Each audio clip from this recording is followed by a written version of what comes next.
Hi hello welcome back to my YouTube channel Pooja's diaries. ಎಲ್ಲರೂ ಹೇಗಿದ್ದೀರಾ? ಇವತ್ತು ನಾನು ನಿಮ್ಗೊಂದು ಸ್ಪೆಷಲ್ ರೆಸಿಪಿ ತೊಗೊಂಬಂದಿದ್ದೀನಿ, ಬೋಟಿ ಗೊಜ್ಜು. ಬೋಟಿ ಗೊಜ್ಜು ಮಾಡೋಕ್ಕೆ ಏನೇನು ಇಂಗ್ರೀಡಿಯೆಂಟ್ಸ್ ಬೇಕು ಬನ್ನಿ ನೋಡೋಣ. ಒಂದು ಈರುಳ್ಳಿ, 3 ಗೆಡ್ಡೆ ಬೆಳ್ಳುಳ್ಳಿ ತೊಗೊಂಡಿದ್ದೀನಿ, ಅದನ್ನು ಅರ್ಧ ಬಿಡಿಸ್ಕೊಂಡಿದ್ದೀನಿ. ಮತ್ತು ಒಂದು 2-3 ಇಂಚು ಶುಂಠಿ, 1 ಕೈ ಪುದೀನ, 1 ಕೈ ಕೊತ್ತಂಬರಿ, ಮತ್ತು ಚಕ್ಕೆ, ಲವಂಗ. ಇಷ್ಟು ಗ್ರೀನ್ ಮಸಾಲ ರುಬ್ಕೊಳ್ಳೋಕ್ಕೆ, ಇಷ್ಟೂ ಫಸ್ಟು ಗ್ರೀನ್ ಮಸಾಲ ರುಬ್ಕೊಂಡು ಫ್ರೈ ಮಾಡ್ಕೊಳ್ಳೋಕ್ಕೆ ಅದನ್ನು ಸಪ್ರೇಟಾಗಿ ಇಟ್ಕೊಂಡಿದ್ದೀನಿ. ಮತ್ತು ಇದು ಒಂದು ಈರುಳ್ಳಿ ದೊಡ್ಡದಾಗಿ ಸೈಜ್ ದೊಡ್ಡದಿತ್ತು, ಸೊ ಉದ್ದುದ್ದು ಕಟ್ ಮಾಡಿ ಇಟ್ಕೊಂಡಿದ್ದೀನಿ. ಮತ್ತು 1 ಟೊಮೆಟೊ ರುಬ್ಬಕ್ಕೂ ಬೇಕು ಮತ್ತು ಒಗ್ಗರಣೆಗೂ ಬೇಕು. ಇದು ಒಂದು ದೊಡ್ಡ ತೊಗೊಂಡಿದ್ದೀನಿ. ಮತ್ತು ಇದು ಬೋಟಿ ತೊಗೊಂಡಿದ್ದೀನಿ, ನೀಟಾಗಿ ಕ್ಲೀನ್ ಮಾಡಿ ಉಪ್ಪು ಅರಿಶಿನ ಎಲ್ಲ ಹಾಕಿ ಕ್ಲೀನ್ ಮಾಡಿ ಇಟ್ಕೊಂಡಿದ್ದೀನಿ. ಇದು ಬಂದು ಮಸಾಲೆ ರುಬ್ಕೊಳ್ಳೋಕ್ಕೆ ಸ್ವಲ್ಪ ಕಾಯಿ, ಕಡಲೆ, ಗಸಗಸೆ ಮತ್ತು ಗೋಡಂಬಿ ಮತ್ತು ಟೊಮೆಟೊ ತೊಗೊಂಡಿದ್ದೀನಿ.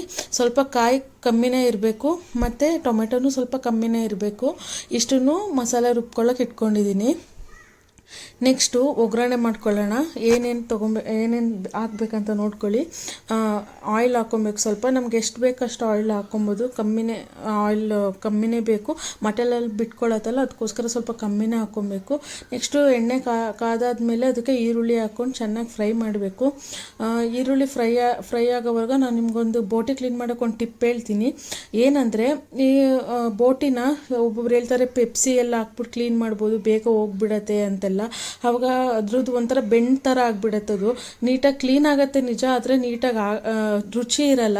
ಸೊ ಅದಕ್ಕೆ ಸುಣ್ಣ ಬರುತ್ತಲ್ಲ, ಎಲೆಡ್ಕೆಗೆ ಹಾಕ್ತೀವಲ್ಲ ಸುಣ್ಣ, ಅದನ್ನು ಹಾಕಿ ಸ್ವಲ್ಪ ನೀರಲ್ಲಿ, ಬಿಸಿ ನೀರಲ್ಲಿ, ಕುದಿಯೋ ನೀರಲ್ಲಿ ಹಾಕಿ ಬೇಯಿಸಿ, ಮತ್ತು ಸ್ವಲ್ಪ ಅರಿಶಿನ ಹಾಕಿ ಮತ್ತು ಉಪ್ಪು ಹಾಕಿ ಸ್ವಲ್ಪ ಕ್ಲೀನ್ ಮಾಡಿದರೆ ಅದು ಮೇಲ್ಗಡೆ ಇರೋ ಸಿಪ್ಪೆ ಎಲ್ಲ ಹೋಗುತ್ತೆ.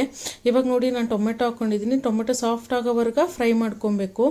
ಆ ಬೋಟಿ ನೀಟಾಗಿ ಬಿಸಿ ನೀರಲ್ಲಿ ಹಾಕಿ ಮಾಡಿದಾಗ ತುಂಬ ಚೆನ್ನಾಗಾಗತ್ತೆ, ಸ್ಮೆಲ್ ಏನೂ ಬರಲ್ಲ. ಇವಾಗ ನೋಡಿ ಟೊಮೆಟೊ ಬೆಂದಿದೆ. ಇವಾಗ ಬೋಟಿ ಹಾಕೋತಾ ಇದ್ದೀನಿ. ಇದನ್ನು ನೀರು ಹಿಂಡಿ ಹಾಕಬೇಕು, ಯಾಕಂದರೆ ಅಲ್ಲಿ ನೀರು ಬೇಯ್ತಾ ಇರುತ್ತಲ್ಲ, ಅವಾಗ ನೀರು ಬಿಡುತ್ತೆ. ಮಟನ್ ಹೆಂಗೆ ನೀರು ಬಿಡುತ್ತೆ, ಬೋಟಿನೂ ಹಂಗೆ ನೀರು ಬಿಡುತ್ತೆ, ತುಂಬ ಬಿಡುತ್ತೆ. ಅವಾಗ ಲೇಟ್ ಆಗುತ್ತೆ ಪ್ರೊಸೀಜರ್ ಮಾಡೋಕ್ಕೆ. ಸೊ ಅದಕ್ಕೆ ನೀರನ್ನ ಚೆನ್ನಾಗಿ ಸ್ಟ್ರೈನ್ ಮಾಡಿ ಇದಕ್ಕೆ ಬೋಟಿ ಹಾಕ್ಕೊಬೇಕು. ಬೋಟಿ ಹಾಕ್ಕೊಂಡು ಅರಿಶಿನ ಪುಡಿ, ಉಪ್ಪು ಹಾಕ್ಕೊಂಡು ಚೆನ್ನಾಗಿ ಫ್ರೈ ಮಾಡಬೇಕು. ಫ್ರೈ ಮಾಡಿದಾಗ ಅದರ ಹಸಿ ವಾಸನೆ ಎಲ್ಲ ಇರುತ್ತಲ್ಲ, ಅದೆಲ್ಲ ಹೋಗುತ್ತೆ. ಇಲ್ಲಾಂದರೆ ಒಂಥರ ಕೌಚ್ ವಾಸನೆ ಬರುತ್ತಲ್ಲ, ಆ ಥರ ತಿನ್ನುವಾಗ ಒಂಥರ ಆಗುತ್ತೆ ತಿನ್ನೋಕ್ಕೆ. ಸೊ ಅದಕ್ಕೆ ನೀಟಾಗಿ ಫ್ರೈ ಮಾಡ್ಕೊಬೇಕು. ಸ್ವಲ್ಪ ಅರಿಶಿನ ಹಾಕಿದ್ರೆ ಏನಂದರೆ ಅದರಲ್ಲಿ ಇರೋ ಹಸಿ ವಾಸನೆ ಎಲ್ಲ ಹೋಗುತ್ತೆ ಫ್ರೈ ಆಗುವಾಗ. ಇವಾಗ ನೋಡಿ ಅರಿಶಿನ ಮತ್ತು ಉಪ್ಪು ಹಾಕೋತಾ ಇದ್ದೀನಿ ನಾನು. ರುಚಿಗೆ ಎಷ್ಟು ಬೇಕಷ್ಟು ಉಪ್ಪು ಇವಾಗಲೇ ಹಾಕಿದ್ರೆ ನೀಟಾಗಿ ಬೋಟಿಗೆಲ್ಲ ಹಿಡಿಯುತ್ತೆ. ಇಲ್ಲಾಂದರೆ ಆಮೇಲೆ ಬೆಂದಾದ್ಮೇಲೆ ಹಾಕ್ತೀನಿ ಅಂದರೆ ಅದು ನೀಟಾಗಿ ಉಪ್ಪು ಹಿಡಿಯಲ್ಲ, ಉಪ್ಪು ಕಮ್ಮಿ ಆಗೋದು ಆ ಥರ ಆಗುತ್ತೆ. ಅದಕ್ಕೆ ಉಪ್ಪು ಕೂಡ ಇವಾಗಲೇ ಹಾಕಬೇಕು. ಉಪ್ಪು ಕೂಡ ಇವಾಗ ಹಾಕಿ ನೀಟಾಗಿ ಫ್ರೈ ಮಾಡಿದ್ರೆ ಅದಕ್ಕೆಲ್ಲ ನೀಟಾಗಿ ಹಿಡಿಯುತ್ತೆ ಉಪ್ಪೆಲ್ಲ. ನೆಕ್ಸ್ಟ್ ಇದಾದಮೇಲೆ ಇದು ನಾನು ಇದನ್ನು ಒಂದು ಕುಕ್ಕರ್ ವಿಷಲ್ ಹೊಡ್ಸ್ಕೊಬೇಕು. ಯಾಕಂದರೆ ಬೋಟಿ ಬೆಂದಾದಮೇಲೆ ಬೇಯ್ತಾ ಅದೇನಾಗುತ್ತೆ, ನೀಟಾಗಿ ಬೇಯಲ್ಲ. ಒಂದೊಂದು ರಬ್ಬರ್ ಆಗಿರುತ್ತೆ, ಒಂದು ಬಲ್ತಿರೋದು ಎಲ್ಲ ಇರುತ್ತಲ್ಲ. ಸೊ ಅದಕ್ಕೋಸ್ಕರ ಅದನ್ನು ಎಳೆದಿದ್ರೆ ಬೇಗ ಬೆಂದ್ಬಿಡುತ್ತೆ, ಇಲ್ಲಾಂದರೆ ಸ್ವಲ್ಪ ಲೇಟ್ ಆಗುತ್ತೆ. ನೋಡಿ ಇವಾಗ ನೀರು ಬಿಟ್ಟಿರೋ ತೋರಿಸ್ತಾ ಇದ್ದೀನಿ. ನೀರು ಹೆಂಗೆ ಬಿಟ್ಟಿದೆ, ನೀರು ಸುಂಡಾದ್ಮೇಲೆ ಈ ಥರ ಖಾರ ಪುಡಿ, ಇದು ಅಂದರೆ ಮೆಣಸಿನ್ಕಾಯಿ ಪುಡಿ ಹಾಕಿರೋದು ನಾನು. ನಿಮ್ಮ ಖಾರಕ್ಕೆ ಎಷ್ಟು ಬೇಕೋ ಅಷ್ಟಕ್ಕೆ ನಾನು ಒಂದು 3 ಸ್ಪೂನ್ ಹಾಕ್ಕೊಂಡಿದ್ದೀನಿ, ಮತ್ತು 3 ಸ್ಪೂನ್ ಧನಿಯಾ ಹಾಕ್ಕೊಂಡಿದ್ದೀನಿ. ಇದನ್ನು ನೀಟಾಗಿ ಫ್ರೈ ಮಾಡಬೇಕು, ಯಾಕಂದರೆ ಅದು ಉಪ್ಪು ಖಾರ ಹಿಡಿಬೇಕಲ್ವ, ಅದಕ್ಕೋಸ್ಕರ ಫಸ್ಟೇ ನೋಡಿ ನೀರೆಲ್ಲ ಸುಂಡವರೆಗೆ ನಾನು ಫ್ರೈ ಮಾಡ್ಕೊಂಡಿದ್ದೀನಿ. ಫ್ರೈ ಮಾಡ್ಕೊಂಡಿದ್ದಕ್ಕೆ ಇವಾಗ ಎಷ್ಟು ನೀರು ಬೇಕು, ಮತ್ತು ನೀರಿಗಿನ್ನ ಮುಂಚೆ ನಾವು ಗ್ರೀನ್ ಮಸಾಲ ರುಬ್ಬಿದ್ವಲ್ಲ ಅದನ್ನು ಹಾಕ್ಬಿಟ್ಟು ನೀಟಾಗಿ ಫ್ರೈ ಮಾಡಬೇಕು. ಅದು ನಾವು ರುಬ್ಬಿರೋದೆಲ್ಲ ಹಸಿ ಈರುಳ್ಳಿ ಎಲ್ಲ ಹಸಿ ವಾಸನೆ ಇರುತ್ತಲ್ವ, ಅದೆಲ್ಲ ಹೋಗೋ ಥರ ಶುಂಠಿ ಬೆಳ್ಳುಳ್ಳಿ ಎಲ್ಲ ಹಸಿ ವಾಸನೆ ಹೋಗೋವರೆಗೆ ನಾವು ನೀಟಾಗಿ ಫ್ರೈ ಮಾಡಬೇಕು. ಫ್ರೈ ಮಾಡಾದ್ಮೇಲೆ ಇದಕ್ಕೆ ನಮಗೆ ಅದಕ್ಕೆ ಬೇಕು ಅದಕ್ಕೆ ನೀರನ್ನ ಸೇರಿಸ್ಕೊಂಡು ಒಂದು ವಿಷಲ್ ಹೊಡ್ಸ್ಕೊಂಡಿದ್ದೀನಿ. ಬೋಟಿ ಏನಾದರೂ ತುಂಬ ಗಟ್ಟಿ ಇದೆ, ಹಾರ್ಡಾಗಿದೆ ಅಂದರೆ ಇನ್ನೊಂದು ವಿಷಲ್ ಹೊಡ್ಸ್ಕೊಬೋದು, ಇಲ್ಲಾಂದರೆ ಒಂದೇ ವಿಷಲ್ ಸಾಕು. ಇದಕ್ಕೆ ನಾನು ಇದ್ಕಿನ ಬೇಳೆ ಸೇರಿಸ್ಕೊಂಡಿದ್ದೀನಿ. ಇವಾಗ ಇದ್ಕಿನ ಬೇಳೆ ಏನಕ್ಕೆ ಇವಾಗ ಸೇರಿಸಿದ್ದೀನಿ ಅಂದರೆ ಅದು ಬೇಗ ಬೆಂದೋಗ್ಬಿಡುತ್ತಲ್ವ.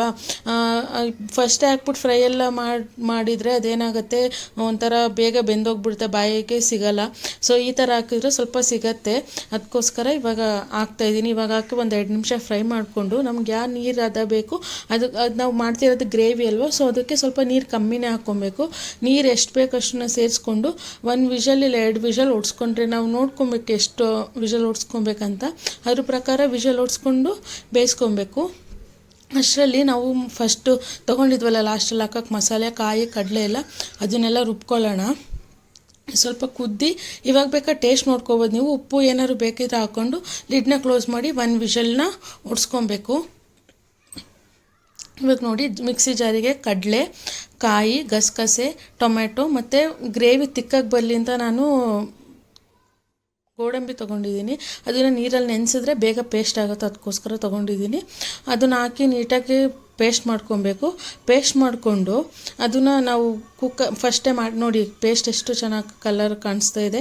ಇದು ನೋಡಿ ವಿಷಲ್ ಆಗಿದೆ. ವಿಷಲ್ ಆಗಾದ್ಮೇಲೆ ನೋಡಿ ಎಣ್ಣೆ ಎಷ್ಟು ಕಮ್ಮಿನೇ ಹಾಕಿದ್ದು ನಾನು. ಎಣ್ಣೆ ಹೆಂಗೆ ಬಿಟ್ಕೊಂಡಿದೆ ನೋಡಿ. ಅದು ಮಟನಲ್ಲಿ ಅಂದರೆ ಬೋಟಿಯಲ್ಲಿ ಇರುತ್ತಲ್ವ ಅದು ಎಣ್ಣೆ ಬಿಟ್ಕೊಂಡಿರುತ್ತೆ.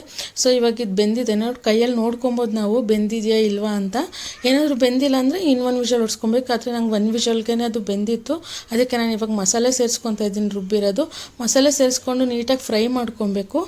ನೀಟಾಗಿ ಮಿಕ್ಸ್ ಮಾಡಿಕೊಂಡು ನೀರು ಬೇಕಿದ್ರೆ ಮಿಕ್ಸಿ ತೊಳೆದಿದ್ದು ನೀರೆಲ್ಲ ಇರುತ್ತಲ್ಲ ಅದನ್ನೆಲ್ಲ ಸೇರಿಸ್ಕೊಂಡು ಒಂದು ಗ್ರೇವಿ ಅದಕ್ಕೆ ಅದನ್ನು ಮಾಡ್ಕೊಬೇಕು ಬೇಯಿಸ್ಕೊಂಡು. ಈಗ ಮಸಾಲೆ ಕೂಡ ಬೇಯಬೇಕಲ್ವ, ಅದು ಸ್ವಲ್ಪ ಬೇಯಿಸ್ಬೇಕು ಮಿಕ್ಸ್ ಮಾಡಿ. ಮತ್ತು ನಾನು ಸ್ವಲ್ಪ ಕಸ್ತೂರಿ ಮೇಥಿ ಹಾಕ್ಕೊಂಡ್ರೆ ಲಾಸ್ಟಲ್ಲಿ ಸ್ವಲ್ಪ ರುಚಿ ಚೆನ್ನಾಗಿ ಬರುತ್ತೆ. ಅದು ಕಸ್ತೂರಿ ಮೇಥಿ ಹಾಕಿದ್ರೇ ಡಿಫ್ರೆಂಟ್ ಟೇಸ್ಟ್ ಆಗುತ್ತೆ. ಹಾಕಿಲ್ಲ ಅಂದರೆ ಒಂಥರ ಟೇಸ್ಟ್ ಬರುತ್ತೆ. ಅದನ್ನು ಕೈಯಲ್ಲಿ 2 ಸ್ಮ್ಯಾಶ್ ಮಾಡಿ ಈ ಥರ ಹಾಕ್ಕೊಂಡಿದ್ದೀನಿ.